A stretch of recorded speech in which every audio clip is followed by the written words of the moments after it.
জীবনে বিয়ে করি খুব বিপদে পড়ে গেছি। এই কথা কারে বলতে পারতেছি না, বুঝতে পারতেছি না। হুম। শালা 2 দিন ধরে শুধু শ্বশুর বাড়ি যাবো শ্বশুর বাড়ি যাবো খুশি জীবন শেষ করে দিচ্ছে।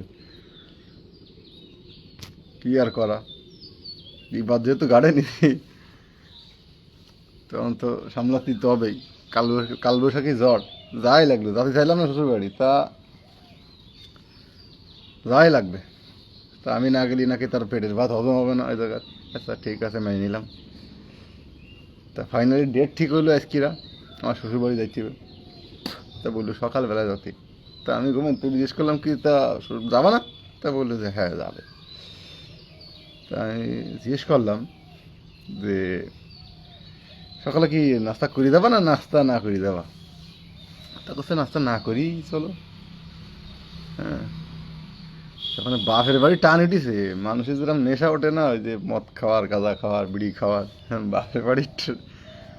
বাপের বাড়ি সে বেগ উঠে গেছে। সকালবেলা সে না খেয়েই তো বাপের বাড়ি যাবে। বাইরে ভাই, তারা বিয়ে করেছিস নে, তারা ভালো আছিস, বিয়ে করিস নে, শান্তিতে থাক। আর এই যে ভিডিও বানাচ্ছি, পিছনে তারাই শুধু দেখতে দে, শুনতে দে, কী হবে তা আল্লাহ মালিক ভালো জানে।